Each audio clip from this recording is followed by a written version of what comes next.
Programang ito ay rated SPG. Striktong patnubay at gabay ng magulang ang kailangan. Maaaring may masiselang tema, lengguwahe, karahasan, sexual, horror o droga na hindi angkop sa mga bata.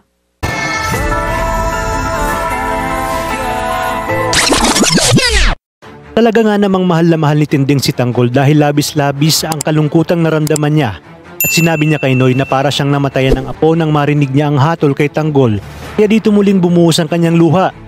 Muling pag-iinitan ni Rigor si Santino dahil sinayang umano nito ang buhay niya. Kahit huwag nitong tularan si Tanggol na basura na ang buhay at salot sa lipunan. Kung kaya't sumagot si Santino na hindi sayang ang buhay ng kanyang kuya Tanggol at napilitan lang siya dahil yun lang ang pwede nitong gawin. Tinanong ni Tess si Rigor kung naimbestigahan na ba ang nagtangkang pumatay kay Tanggol. Iginiit ni Rigor na may kasamahan siyang pulis na namatay dahil kay Tanggol. Sasagot si Noy na muntik na ring mamatay si Tanggol ngunit bakit siya pa rin ang sinisisi ni Rigor. At parang pinapalabas ni Rigor na kasalanan pa ni Tanggol na may gustong pumatay sa kanya. Sasabat naman si David na talagang kasalanan ni Tanggol at sigurado siya na pati sa labas ng bahay nila ay maraming atraso itong si Tanggol. Sumagot si Rigor na tama si David at hindi na siya nagulat na may nagtangka sa buhay ni Tanggol. Di na makakapagpigil si Tess at tatangkain niyang pagbuhatan ng kamay si Rigor. Kung kaya't sinabi ni Rigor na subukan umano ni Tess dahil kahit kailan ay hindi niya ito napagbuhatan ng kamay. Dagdag pa niya na hindi niya responsibilidad si Tanggol mula noon hanggang ngayon.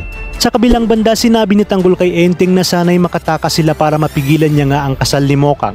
Giit ni Enteng na wag isipin ni Tanggol si Mokang dahil ang mahalaga lang kay Mokang ay ang sarili niya at ang pamilya niya. At ibig sabihin lang nito ay hindi na siya mahal ni Mokang. Kung kaya't maghanap na umano si Tanggol ng ibang babaeng mamahalin at kalimutan na lang si Mokang dahil hindi siya mahal nito. At ang mga dapat nating abangan ngayong Biyernes. Mangyayari na nga ang pinakahihintay na kasal ni Mokang. At plansado na rin ang plano ni Olga. Magkakapalitan ng pangako sina Mokang at Ramon.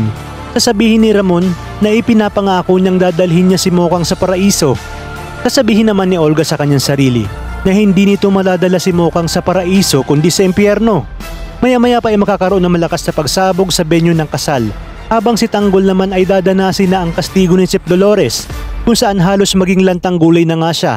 At dito na nga darating ang panibagong pag-ibig sa buhay ni Tanggol na walang iba nga kundi si Bubbles.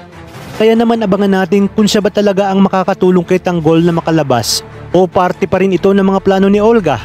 Kaya naman kapamilya, tutok lang dahil marami pa tayong dapat abangan dito lang sa pambansang teleserye ng Sambayanan, ang FPJ's Batang Quiapo.